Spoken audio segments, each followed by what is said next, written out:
la espalda.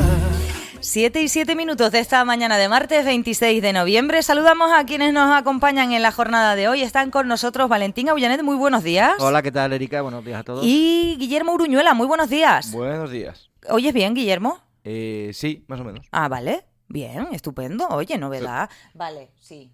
Pero sube un poquito más. Vale, venga. Ahora perfecto. Vale. Compañeros, ayer se conmemoraba la verdad que no lo tratábamos aquí en la mesa.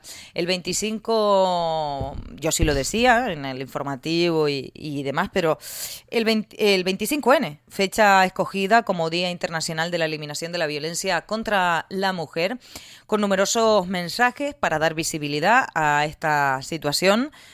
Que siguen viviendo las mujeres, los niños y las niñas también, porque están implicados en este asunto.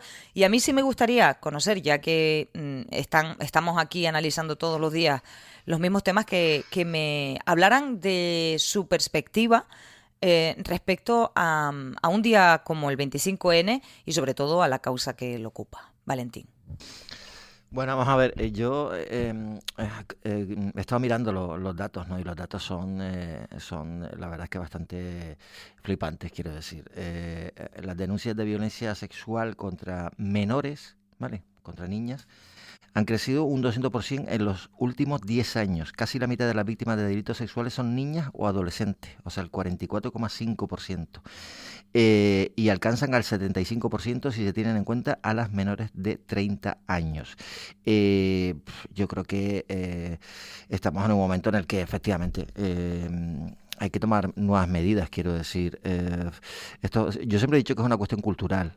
La violencia machista existe porque los agresores tienen un concepto cultural arraigado de que las mujeres, sus parejas, les pertenecen, con lo cual cuando hay rupturas o lo que sea, pues llevan al extremo esa premisa, ¿no? Y entonces hay actuaciones violentas. Desde el punto de vista policial y judicial, yo creo que se hacen cosas. Lo que pasa es que, bueno, pues, no sé, el último o el penúltimo asesinato de este año, que fue hace muy poquito, por ejemplo, no había denuncias previas del marido de la mujer hacia su marido. Y bueno, yo he visto, por ejemplo, declaraciones en televisión de una vecina que decía que, bueno, que sabía por la mujer, que era su amiga, que estaba viviendo un absoluto horror. Sin embargo, no había ninguna denuncia previa, ¿no? Es decir, yo creo que también la participación de la gente que tienes a tu alrededor y eso, cuando ven situaciones de peligro, pues oye, animar a las víctimas, porque a lo mejor una mujer se siente absolutamente indefensa ante un acoso reiterado, que puede ser inicialmente no físico, sino de cualquier otro tipo, y entonces hay que ayudar. Es decir, aquí no había una violencia una denuncia previa, con lo cual no había una actuación policial previa ni judicial previa, pero cogió y mató a su mujer delante de un niño de 11 años. Y después lo que ha pasado también con este presunto agresor, un niño de 17 años que mata a su expareja de 15. Son cuestiones, la verdad es que bastante difíciles de digerir y valorarlas. A mí la verdad es que me cuesta muchísimo porque no sé qué se puede hacer. Creo que es una cuestión más cultural y que hay que cambiar la cultura, ¿no? Desde el principio, desde pequeños. Es decir, intentar que no pase eso, que no consideremos que las mujeres y nuestras parejas forman parte de una posesión que si la perdemos pues podemos acabar con sus vidas, ¿no? No sé. Guillermo. Bueno, yo creo que estoy en la línea de cualquier persona que tenga cierto sentido común y al final hay que intentar erradicar cualquier tipo de atisbo de violencia en la sociedad, independientemente del género, especialmente vinculado a la mujer, pues que tiene cierta desprotección con respecto al hombre, pero sí que es cierto que me da la sensación de que en este tema nos está costando un poquito avanzar, con lo cual a mí me parece, ayer veía la concentración delante del Cabildo de Lanzarote, al igual que en casi todas las administraciones a nivel nacional, ¿no? Y me parece bien darle visibilidad e intentar luchar contra una lacra social que hay que intentar erradicar.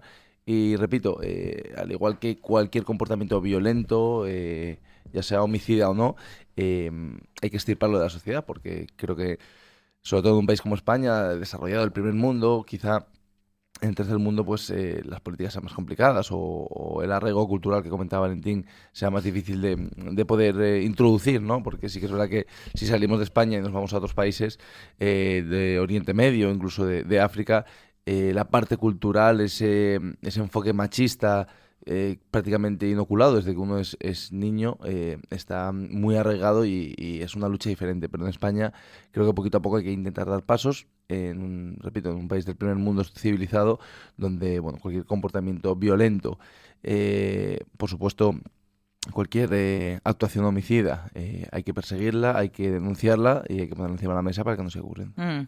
Coincido con ustedes plenamente y antes de cambiar de asunto sí me gustaría decir algo a mí respecto a lo que ha dicho Valentín de que no entendía por qué no había denuncias de una mujer. No digo que ese sea el caso, sino que esto lo vemos. No, sí lo entiendo. Sí, lo vemos en medios de comunicación. A mí sí me gustaría poner sobre la mesa lo siguiente, una cosa. Si cuando una mujer denuncia ve que a otras les quitan credibilidad, le minimizan la cuestión, porque el entorno es el primero en minimizar este tipo de comportamientos, este tipo de violencia, y eso no puede ser, no podemos minimizar. Y si lo vemos, porque lo vemos en televisión, lo vemos en casos que a cuentagotas salen a denunciar y aquello queda en nada. Y si vemos eso, pones en una balanza, ¿no? Si compensa el hecho de denunciar y exponerte a un montón de cosas, porque cuando uno denuncia el proceso es largo, o callarte y arriesgarte a que pase algo. Yo soy del pensamiento de que siempre hay que denunciar, pero en eso tenemos que mejorar, creo. En lo que dices tú, es una cuestión cultural y un poco lo que dice también Guillermo. Y otra cosa, que es un dato que destaca Radio Televisión Española, no sé si algún otro medio. Ayer se daban manifestaciones por separado en algunas localidades, en algunos sitios, porque hay una división en el feminismo. Y no puedo estar más de acuerdo, así de claro. No puedo estar más de acuerdo y más en contra, es decir, que el feminismo se divida, porque creo que hombres y mujeres estamos juntos en la lucha del feminismo, pero que se divida me parece horroroso. Pero entiendo que se divida por el hecho de que a mí no me representan cuando se sale a manifestar y se tira, por ejemplo, contra los hombres con descalificativos, con una serie de cosas. A mí los radicalismos no me gustan. Entonces, me da mucha pena que el feminismo se divida, pero entiendo que se divide porque estamos las personas, como dice Guille, con sentido común y con la certeza de que los hombres de mi vida y los hombres de mi entorno y los hombres en general son parte de la solución, y están las personas que piensan que no son parte de la solución, sino que solo son todos agresores. Y yo lo siento mucho, ahí no me van a encontrar. Entonces, perdona Valentín que te interrumpí, no sé si hay algo más que añadir a esto. No, bueno, en relación con lo que dice, quiero decir que, bueno, al margen de que pueda ser noticia la división del feminismo, que efectivamente lo acaba de decir perfectamente, está dividido, entre otras cosas por ese aspecto más radical de determinado feminismo.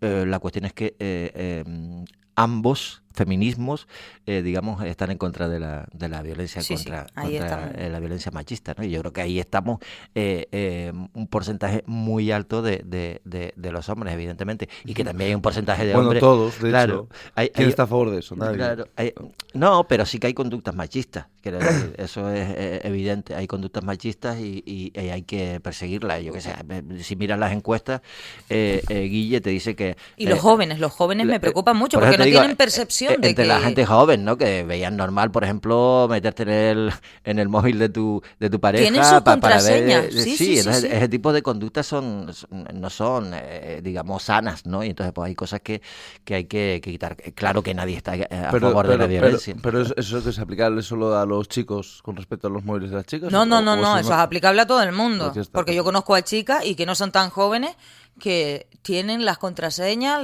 le cogen el móvil a la pareja, tal. A mí eso me parece de locos. Vamos a ver, si es que esto al final, yo creo que el problema existe en darle un enfoque de género. Es que un homicidio no tiene género. O sea, que una persona mata a una persona... Sí, pero las estadísticas son incontestables, Guillermo, en el caso de la violencia contra las mujeres y contra los niños. Pero sí, la gran mayoría, el porcentaje más alto es de asesinatos de hombres hacia hombres. Más que de hombres hacia mujeres. Entonces, es igual de malo que un hombre mate a un hombre, que un hombre mate a una mujer, o que una mujer mate a una mujer. O sea, hay que perseguir la violencia, hay que perseguir los asesinatos, los homicidios. Y intentar hacer políticas para conseguir esa igualdad, que poco a poco vamos avanzando, pero lo que hay que señalar es al que mata, independientemente que la víctima sea una mujer o un hombre. Bueno, vamos a cambiar de asunto, si les parece. Hoy hay y cambio, pero bien cambiada. Hoy hay una rueda de prensa, de hecho es una información que adelanta Canarias 7, si no me equivoco. Hoy hay una rueda de prensa en la que el senador de Coalición Canaria, Pedro Sanginés, informará sobre el archivo de la causa a todos los imputados por la concursal de Inalsa. Eso es lo que aparece en la convocatoria, que está previsto que sea en la sede de Coalición Canaria. La hora no la tengo clara. A las 10. ¿A las 10? ¿No era a las 9:30? Bueno, a las 10, por ahí. Y a mí me gustaría, si tienen algo que decir de este asunto, que supongo que... Hombre, yo creo que es una de las noticias que va a tener más relevancia desde el punto de vista político, porque estamos hablando de que se acaba con una casa política, ¿no? Contra Pedro Sanginés, y que provocó no solo la pena de banquillo para Pedro Sanginés, sino recuerden que se apartó de la primera línea política y, bueno, entre otras cosas, no repitió como cabeza de lista al Cabildo de Lanzarote, precisamente porque tenía abierta esta causa, una causa en la que, recordemos, una decena de guardias civiles entraron en su casa con perros buscando dinero, buscando saber qué, con una imputación inicial de un juez que se llama Jerónimo Alonso, diciendo que era el cabecilla de una trama política, Corrupta. de una trama corrupta, etcétera, etcétera, y que, bueno, se le atribuían pues todos los delitos del código relacionados con el tema de la corrupción en relación con el dinero y las minutas que se le pagaron al abogado Ignacio Calatayud en el proceso de la concursal de la empresa pública Inalsa. Y bueno, y estaban también imputados, pues como saben, los administradores concursales, entre otros, y bueno, responsables de la empresa Delfas, que fue a la que el senador hoy Pedro Sanginés compró su casa. Pues bueno, cuando con aquel registro no encontraron absolutamente nada, y lo que sí que hay detrás es una serie de ingredientes que son el pan de cada día en las denuncias de carácter político, ¿no? Un partido, en este caso el Partido Socialista, estando en el poder en el Cabildo de Lanzarote, pues utilizó todo tipo de estrategias para intentar acabar con su vida política, como digo, con pena de banquillo, con titulares en todos los medios, etcétera, etcétera. Y bueno, el Supremo inicialmente vio que no había indicios de culpabilidad, trasladó la causa al juzgado que les correspondía, que en este caso es el juzgado que lleva a Ricardo Fiestras, porque recordemos, al juez Jerónimo Alonso, que fue el que inició toda la causa, le caían todas las causas de Pedro Sanginés, le caían al juzgado de Jerónimo Alonso. Y la audiencia provincial lo apartó diciendo que había iniciado un procedimiento judicial pues poco gratificante o ejemplificante. Recuerden que le tuvo como casi un año, ¿no? Sin poder acceder a sus cuentas, sin dinero, sin acceso a los móviles, etcétera, etcétera. Lo apartó, y el juez Ricardo Fiestras, ahora que había recibido nuevamente la causa contra los que no estaban aforados, todos menos Pedro Sanginés, pues la acaba de archivar porque no ve ningún indicio penal, y por lo tanto quedan exentos de cualquier responsabilidad, y se considera que el dinero que se le pagó a Ignacio Calatayud fue, digamos, el correcto. Y todo esto detrás pues ha tenido las consecuencias que ha tenido, ¿no? No, sobre todo, Valentín, y yo creo que estamos entrando en una dinámica y una tendencia un poco peligrosa, que muchas veces en política estamos utilizando cualquier causa abierta para realizar políticas de ataque directo y de destrucción total de personas que, por ejemplo, en el caso de Pedro Sanginés, pues bueno, hoy lo escucharemos, ¿no? Pero si le preguntas cómo han sido sus últimos años, a título personal, no a nivel judicial, pues habrán sido un calvario, ¿no? Desde la intervención de las cuentas, bueno, recuerdo el registro, no me acuerdo cuándo fue, pero recuerdo los coches de la UCO en la casa. Entonces, al final hay que tener cierta mesura a la hora de afrontar estos litigios judiciales, y por eso me encanta cuando existe o cuando veo a la clase política actuar con cierta moderación en estos casos, ¿no? Y me gustó mucho, por ejemplo, en relación o intentando buscar un paralelismo, por ejemplo, la actuación de Fernando Clavijo, pues cuando saltó todo el caso Coldo, etcétera, etcétera, fue muy comedido a la hora de poder atacar, ¿no? O de poder en los medios de comunicación ir directamente hacia el Partido Socialista y fue, repito, comedido en sus declaraciones, intentando, bueno, o dejando por lo menos que la justicia hiciese su trabajo hasta que hubiese una sentencia en firme. Y yo creo que eso no debería ser la responsabilidad de todos los dirigentes políticos o todos los que ostenten un cargo público. Deberían de tener cierta mesura, ¿no? Cierta tranquilidad y cierta prudencia a la hora de poder elaborar y empezar esa guerra mediática que puede ser para la persona en cuestión, puede ser tan dañida como la judicial. Yo hay cosas que no comprendo, porque cuando se activa el cuerpo de la UCO, ustedes a lo mejor lo saben mejor que yo. Es que, perdona, Erika, en el caso de San Ginés, recuerdo en su día fue una cosa medio sangrante. Era todos los días en los titulares, todos los días. Y se mandaban notas de prensa, pero... No, se mandaban notas, perdón, de prensa desde el Cabildo de Lanzarote como si fuese la sede del Partido Socialista contra Pedro Sánchez. Recordemos solo un dato y una anécdota para hasta qué punto el PSOE quería condenar a Pedro Sánchez antes de que lo condenase, o en este caso lo salvasen sin responsabilidad judicial ninguna, que llegó a sacar las figuras o los moldes que se utilizaron, o sea, las esculturas que se utilizaron de Ignacio Calatayud en el Museo de la Atlántida de Jason de Cairés. Llegó a sacarlas con nocturnidad y alevosía, porque decían que ese hombre había robado prácticamente, ¿no? Que era dinero una representación de la corrupción y que había que erradicarlo. Es decir, eso es hasta qué punto el talibán... Que además costó una pasta. Pero cuando la UCO interviene, para mí tiene que tener ya unos ciertos indicios, ¿no? Una sospecha, digamos, no infundada, sino... Hombre, la UCO interviene porque en ese momento quien llevaba... Hay una denuncia. Y quien llevaba el caso era el juez Jerónimo Alonso. Después recuerden que la propia UCO ya le decía hasta al juez, oye, vamos a devolverle los teléfonos, vamos a... Y lo que la audiencia provincial lo aparta, entre otras cosas, por un, digamos, actuación procedimental que efectivamente que no es nada ejemplificante, ¿no? Es decir, cometió una serie o tomó una serie de decisiones que a todo el mundo le sorprendieron, ¿no? Porque estaba hablando de Pedro Sánchez como efectivamente como si fuese el capo de la mafia. Y entonces, pues, bueno, estas cosas, bueno, llegó hasta el punto Jerónimo Alonso de decir que había sufrido amenazas y que requería de un guardaespaldas. Eso lo dijo el juez Jerónimo Alonso. Es decir, aquí estamos ante, bueno, pues eso, una casa política. Fue una denuncia política y ahora, afortunadamente para Pedro Sánchez y para todos los imputados, se ha visto que detrás de eso, pues eso solo había una intencionalidad política para quitar de la escena pública a un rival político, y lo consiguieron en su momento. Y ahora, ¿cuántas veces Pedro Sánchez se ha desgañitado con ruedas de prensa hablando de su inocencia, hablando de que efectivamente existían por ejemplo, documentación del Consorcio del Agua y de INALSA que ratificaban todas sus decisiones en relación con la contratación y el pago de emolumentos a Ignacio Calatayud? Bueno, estaremos pendientes de esa rueda de prensa. Hay cosas que no deberían, en teoría, tocarse, pero que sin embargo se tocan.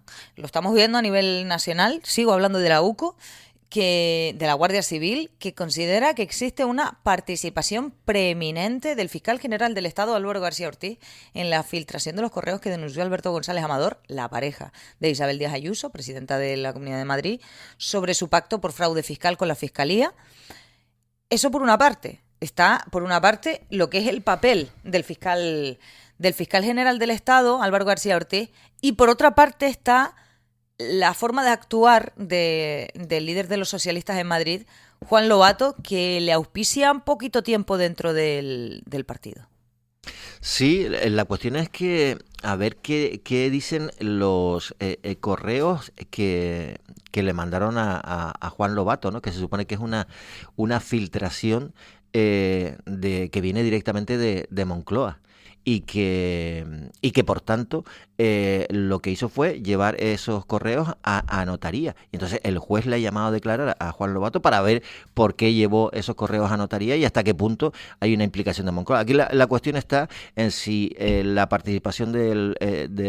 hubo participación del fiscal general del Estado en filtrar el correo. Recordemos que el correo que se filtra es el que remite la pareja de Ayuso a la Fiscalía, en la que reconoce los delitos y se inculpa. Y esto lo utiliza supuestamente la Fiscalía para, de alguna forma, defenderse de que no fue la Fiscalía la que llegó a un acuerdo, sino fue el propio novio de Ayuso el que pidió ese acuerdo, ¿no? Y bueno, a ver lo que dice ahora Juan Lobato y que dicen los correos también, ¿no? Que llevó a la notaría. Lo que sí que parece es que, bueno, que su futuro en el Partido Socialista está un poco en el aire, teniendo en cuenta que el Congreso. El Congreso es el viernes, ¿no? Claro, arranca el viernes y dura varias jornadas. Vamos a ver qué es lo que pasa con este asunto. Vamos a pasar a turismo vacacional, si te parece, Valentín, porque el Gobierno ha remitido al Consejo Consultivo con carácter de urgencia el anteproyecto de ley de ordenación sostenible del uso turístico de viviendas. En teoría, si pasa este trámite, y según lo que he podido leer de la información que ha mandado el Gobierno, aunque no es vinculante, el informe del consultivo sí que es importante. Sí que es importante y puede dar algunas pinceladas de una norma que ha generado mucha polémica, que cuesta que estén todos de acuerdo, pero una de las cosas que sí ha adelantado la consejera Jessica de León, consejera de Turismo y Empleo, es que los 88 ayuntamientos van a tener que decidir sobre las viviendas vacacionales en sus respectivos municipios. No sé si es una forma de suavizar un poco esta norma.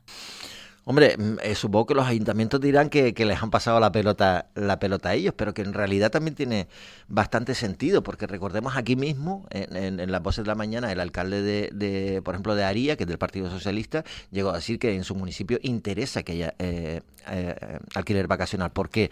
Porque cree que, bueno, que su municipio puede crecer turísticamente de esa forma, igual que le pasa a las Islas Verdes, que ven en el turismo vacacional una oportunidad de crecimiento regulado, etcétera, etcétera. Entonces, ahí creo que los ayuntamientos tienen mucho que decir, y sobre todo en aquellos ayuntamientos capitalinos, es decir, de las islas más grandes y de las islas de la provincia oriental, es importante también que sean los que tomen las decisiones desde mi punto de vista. Quiero decir que Las Palmas de Gran Canaria digo, oye, pues estos son en base a la ley que se va a aprobar del Gobierno de Canarias, yo pues pongo una moratoria o regulo, digamos, en mi municipio lo que quiero, porque en Las Palmas de Gran Canaria, digamos, el impacto que está teniendo el alquiler vacacional no es el mismo que puede tener, no sé, en Arrecife, por ejemplo, o en La Laguna. Entonces, bueno, que esas competencias pasen a los ayuntamientos me parece bien.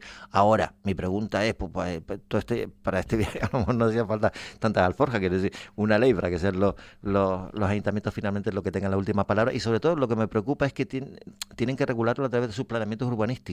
Y en Canarias tenemos un problema que es que... Pero en toda Canarias, ¿eh? Sí, en toda Canarias. Es decir, de los 88 ayuntamientos, a lo mejor ni la mitad tiene aprobado y actualizado un plan general de ordenación urbana. Entonces, hasta que lo pongan en marcha, sabemos lo que cuesta.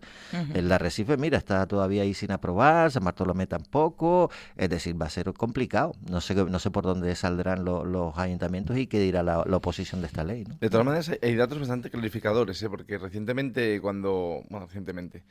de un tiempo a esta parte, cuando se empezaba a generar el conflicto, especialmente de la escasez de vivienda en Lanzarote y en Canarias, mucha gente automáticamente achacó al alquiler vacacional todos los males, ¿no? de la falta de viviendas. Y lo cierto es que luego los porcentajes son bastante ilustrativos, porque estamos hablando, por ejemplo, en Lanzarote, que prácticamente el 80% de los inmuebles destinados al régimen de alquiler vacacional están en poblaciones turísticas, y de los cuales en la isla de Lanzarote en particular el 90% están en manos de, vamos a decir, de pequeños empresarios, ¿no? Con lo cual ese concepto o esa guerra que creo que se generó también con intenciones políticas de culpar al alquiler vacacional en Canarias, que está siendo el origen de todos los males, no se ajusta mucho a la realidad.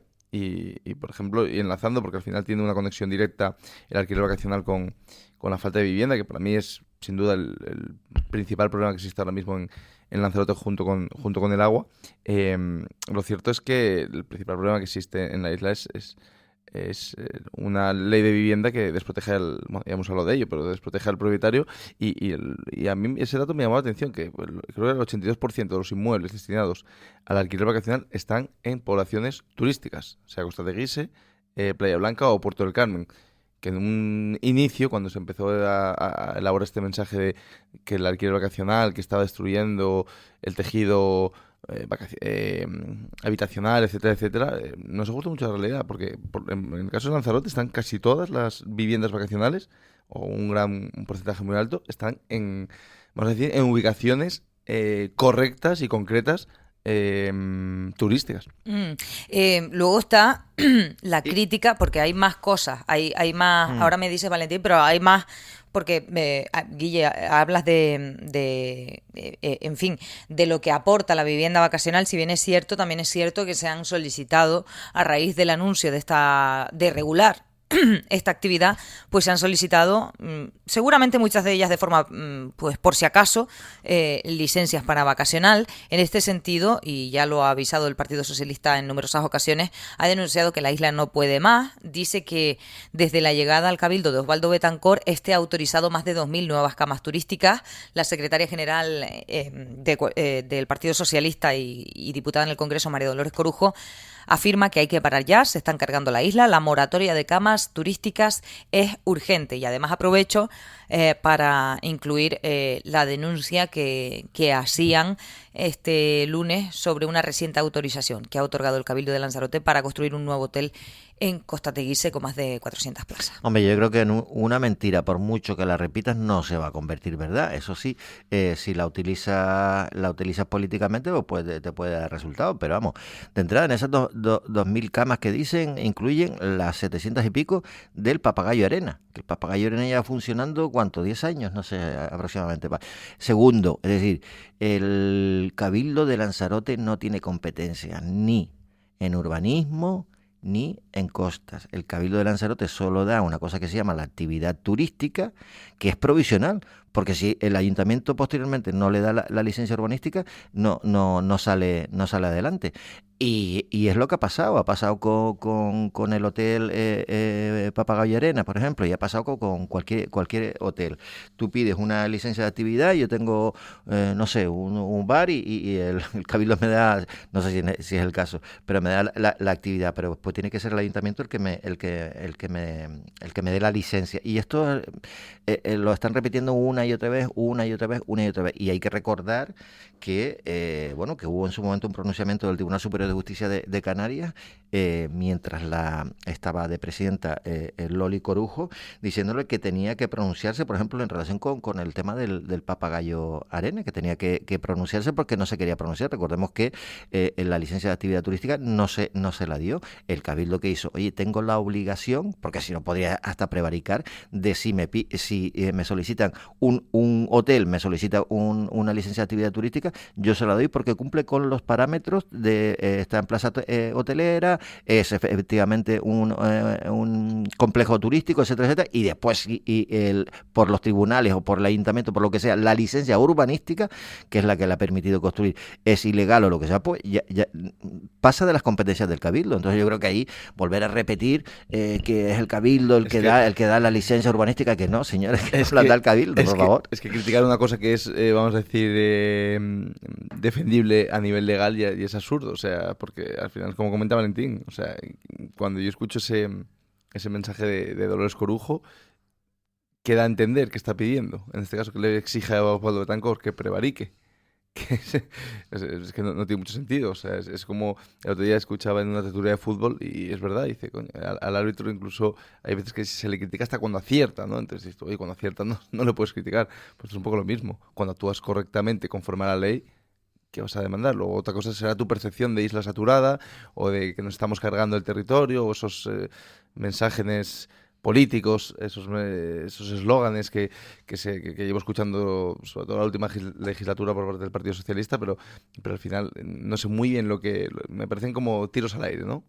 Bueno, yo aquí disparo, salgo en rueda de prensa, digo que Osvaldo Betancourt se está cargando la isla, que no podemos más, que la isla no aguanta más y ya está, pero al final no hay nada ilegal y repito, si actúas conforme a lo que lo que recoge la legalidad, no lo podemos criticar. Es también. que es llevar el debate a tu campo, al que quiere. Es decir, ¿qué quiere el Partido Socialista ahora mismo? Pues intentar menoscabar la acción del grupo de gobierno como mínimo en dos ámbitos. Porque en el tema de la ordenación del territorio, el Partido Socialista ahora mismo está que no sabe dónde meterse, porque nada de lo que hicieron ellos, o todo lo que no hicieron ellos, ahora se ha puesto en marcha todo lo que es la planificación desde el punto de vista territorial, que son las competencias que tiene el propio Cabildo.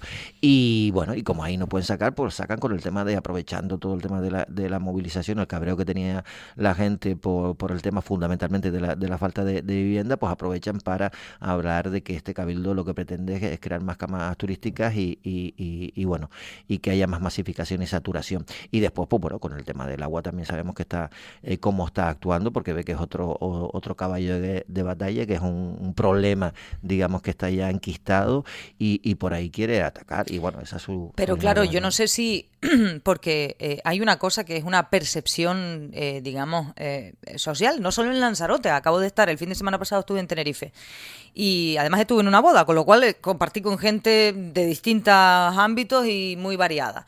Y me decían que lo de Tenerife es imposible, ya. Lo del tráfico, la congestión, sobre todo para ir al sur, a las horas puntas para ir a trabajar. Y su forma de hablar me recordaba mucho a lo que se habla aquí, ¿no? A lo que podemos hablar, a esa percepción de que somos muchos. De que, pero claro, luego vemos datos que a nivel económico son positivos, como por ejemplo en octubre, lo informaba el Ayuntamiento de Arrecife, en octubre llegaron 373.847 cruceristas y se acumulaba una subida del 10%. Y yo no sé si contrastan este tipo de noticias con la sensibilidad actual, ¿no? Lo digo un poco por la moratoria turística que pide el Partido Socialista, que lleva pidiendo, pero también por otras cuestiones. El reto de limitar un territorio que ya es limitado. Es decir, y eso tiene dos vertientes, no solo el turismo, sino también el residente, porque los coches muchas veces no son de alquiler, son de los propios residentes. La población de Lanzarote y del resto de las Islas Canarias ha aumentado. Entonces, yo creo que hay no sé si esa percepción solo la veo yo.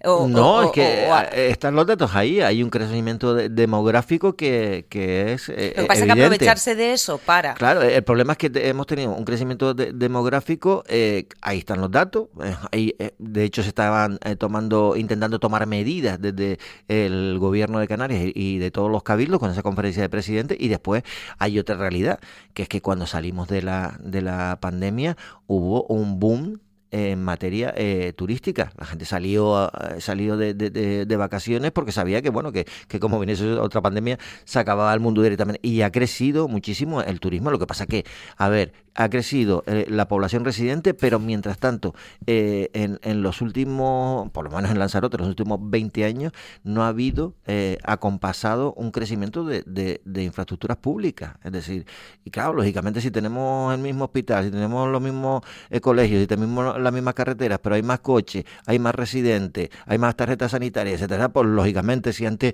te daban una cita para el médico pues al día siguiente, y ahora te la dan con una media 5 días, que nos decía ayer, por cierto, el gerente del hospital de Lanzarote, del Molina Rosa, pues eso es evidente. Entonces, claro, aquí el problema está en que hemos crecido demográficamente, está creciendo el turismo después de la pandemia de una forma también importante, y bueno, y no hemos visto que estamos con unas infraestructuras que son absolutamente escasas. Entonces, ahora poner al mismo nivel el crecimiento de las infraestructuras con el crecimiento poblacional y turístico está costando, y estamos viendo que hay problemas que son consecuencia de eso, que son la falta de vivienda, también por el crecimiento del turismo vacacional, etcétera, etcétera, y eso, bueno, pues lo estamos viendo, y es lógico que la gente salga a la calle si no tiene una vivienda que alquilar o una vivienda que comprar, etcétera, etcétera.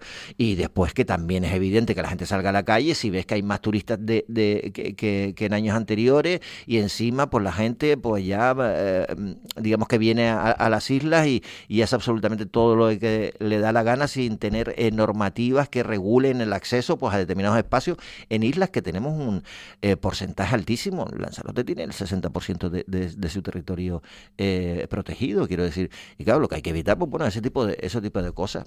Ahora hay que coger el toro por los cuernos y hay que poner las medidas ya sobre la mesa para evitar que esto siga creciendo. Para eso hace falta, pues bueno, lo que se está haciendo, es decir, sentarse, ver por dónde caminamos, qué es lo que hacemos y qué inversiones son necesarias, ¿no? Guillermo, no sé si algo que aporta respecto a esto. No, coincido con Valentín. De todas maneras, Lanzarote, a ver, yo diría que tampoco hay que ser excesivamente alarmistas. Pues, por ejemplo, creo que, bueno, en primer lugar, ni hay que atacar al turismo, y es muy difícil. O sea, al final, a Lanzarote turísticamente va a venir quien quiere, quien le dé la gana, y laboralmente y de forma continua como residente también, mientras tenga trabajo. Lo que tenemos que ir poco a poco adaptando la isla, pues eso, a los nuevos tiempos, al nuevo volumen de población que vive y que habita en Lanzarote. Pero sí que es cierto que, pues, por ejemplo, en nuestra isla en particular, en comparación con otras islas, pues antes poníamos el caso de Tenerife, en verdad, por ejemplo, la movilidad siendo muy mejorable, seguramente las vías y que lleva bastante tiempo sin invertirse, pero bueno, realmente Lanzarote es una isla donde uno se puede mover con cierta holgura y sin grandes problemas, esa es la realidad. O sea, por ejemplo, por eso digo que muchas veces en Canarias cuando argumentamos una idea de X problema, bueno, luego tiene pormenores en función de la isla. O sea, la realidad que se vive en Lanzarote no tiene nada que ver con la de Tenerife. En Tenerife sí que, por ejemplo, tienen grandes problemas. Por ejemplo, mi hermana vive en la zona norte. Pues todos los residentes que viven en la Orotava, en la Matanza, en la Victoria de Centejo, en el Sauzal, que quieran bajar, por ejemplo, a Santa Cruz a trabajar, esos tienen unos problemas gravísimos. La TF5 famosa. Claro, ¿no? y no tienes ningún tipo de alternativa, no es como Madrid, que por ejemplo para ir de un sitio a otro... Pues despertarte más temprano y ir con un montón de horas. Que te puedes pegar 2 horas. Pero para que te hagas una idea, hay mucha gente que trabaja a las 8 de la mañana y tiene dos opciones. Una, o meterse 2 horas de cola, o dos, levantarse a las 5 de la mañana y salir a las 5 y media. Ahí, por ejemplo, creo que hay un problema de movilidad absoluto que se podría atajar, no sé de la manera que se puede atajar, pues con la creación de una segunda vía alternativa o lo que sea. En Lanzarote, por ejemplo, la movilidad es relativamente fluida. ¿Que se pueden mejorar las vías? Sí, se pueden mejorar. ¿Que se pueden mejorar los arcenes por la peligrosidad, sobre todo de los ciclistas, que ahí tenemos un turismo bastante extenso que viene a hacer deporte en bicicleta? Se puede mejorar. Pero en verdad, aquí tenemos, con muchos aspectos en los que ir creciendo, en los que ir invirtiendo, pero tenemos realmente un nivel de vida y bastante bueno. Bueno, vamos a cambiar de asunto radicalmente. Creo que, o sea, esto me da rabia porque está dirigido a unos colectivos muy concretos y es muy interesante. Nuestro siguiente invitado es licenciado en Psicología y máster en Psicología del Deporte. Ha estado durante 28 temporadas como integrante del Departamento de Psicología del Deporte del CAR de Sant Cugat en Barcelona. Durante 2 temporadas ha sido responsable del Departamento de Psicología, no sé si lo digo bien, del RSD español de Barcelona. Hombre, esto sí lo puedo disfrutar, porque ha escrito varios libros, entre ellos Aprender de los campeones y liderar equipos comprometidos.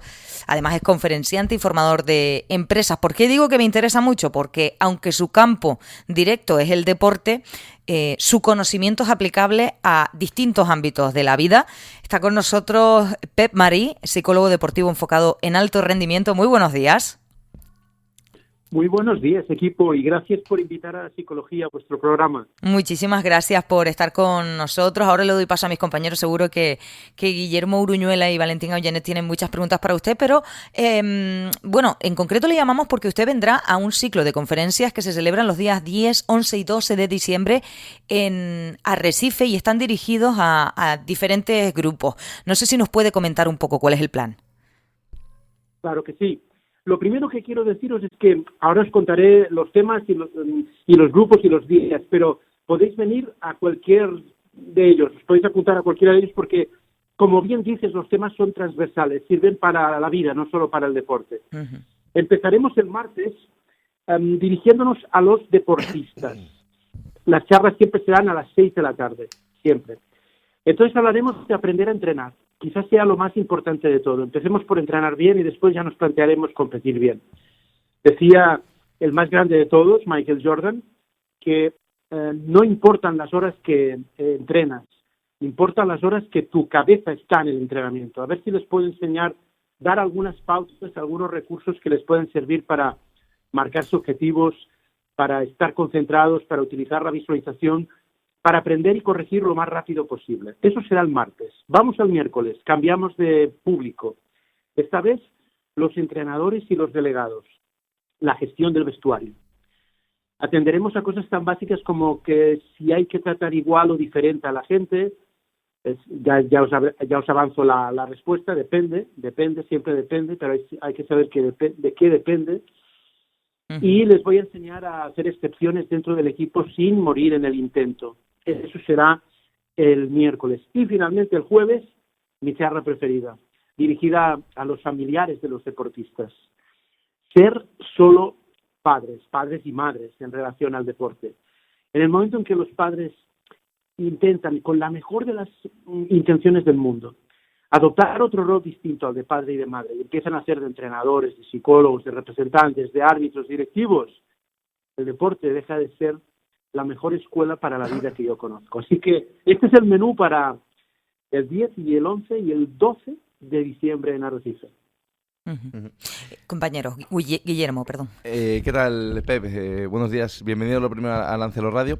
Yo quería preguntarle, le voy a soltar varias preguntas seguidas. Lo primero, la influencia, no sé si negativa o no, de los padres hoy en día, o si, vamos a decir, esa figura paternal que en principio hace unos años quizá era más de apoyo, más de acompañamiento, a día de hoy se ha convertido en algo más radical, en algo más perjudicial también para los niños. Y enlazando un poco con la retirada de Rafa Nadal reciente, que para mí es seguramente el mejor, uno de los mejores deportistas de la historia de este país, le pregunto un poco la importancia que ha tenido en esa figura de Rafa Nadal, un poco en representación de cualquier otro deportista, la importancia que ha tenido la cabeza dentro de una carrera deportiva plagada de éxitos, y que más allá de sus habilidades, obviamente, y de sus facultades deportivas, pues casi todo el mundo ha elogiado la mentalidad, ¿no? La cabeza de Rafa Nadal a la hora de afrontar una carrera, repito, muy exitosa. Y quería preguntar por esos dos aspectos: los padres en el deporte en general, cualquier disciplina deportiva, y un poco la figura de Rafa Nadal, que me gustaría que, no sé, que si me la pudiese valorar, o la importancia que ha tenido, en este caso, ese factor psicológico, ese factor emocional también para un deportista de alto rendimiento. Vale, perfecto, pues vamos a ello. La influencia de los padres. El peor error que puede cometer un educador, creo que consiste en confundir sus necesidades, en este caso las necesidades de los padres, con las necesidades de sus hijos, de los deportistas. Eso siempre nos lleva a problemas. Venga, a ver si el chaval la toca bien y lo ficha un equipo de primera y nos retira. Amigo, no, esto no va así. Si necesitas dinero, trabaja. A ver si mi hijo queda campeón del torneo de Navidad y yo puedo hacerme unas camisetas donde diga que mi hijo es campeón y yo soy su padre. No, amigo, si necesitas autoestima, ves al psicólogo, que para eso estamos, para daros autoestima. Yo ahora os lo digo en serio, yo quise quedar campeón de España de tenis de mesa y no lo conseguí.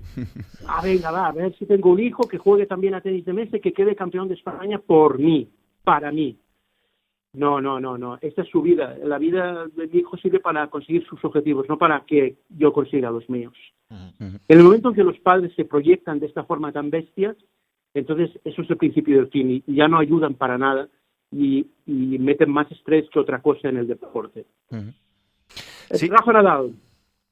Sí, dígame. Sí, no, sí. Vamos con Rafa. Sí. Ahora también le traslado a mi compañero Valentín alguna pregunta, pero me interesa mucho eso, que me pueda hablar, no sé si ha tenido contacto en algún momento de su vida profesional con Rafa Nadal, pero a mí siempre me ha fascinado, ¿no? Dentro de ese elenco de deportistas españoles, podemos meter en el saco a Fernando Alonso, a Pau Gasol, a Rafa Nadal, o algún futbolista, pues tipo, no sé, Sergio Ramos, o etcétera. Pero sí que es verdad que Nadal, creo que a todos nos cautivó durante su carrera deportiva por su saber estar en la derrota, en la victoria, su buen comportamiento, su capacidad de gestionar el estrés, podríamos decir, en momentos puntuales de partidos, de finales, de Wimbledon, no sé, del US Open, etcétera. ¿Cuánto de importante ha sido la cabeza para Rafa Nadal? ¿O puede ser para un deportista? Mira, enlazando los dos temas, familias y psicología. Creo que Rafa Nadal se ha distinguido por su ambición, por su deseo, por su hambre. Nunca tenía bastante, nunca se saciaba.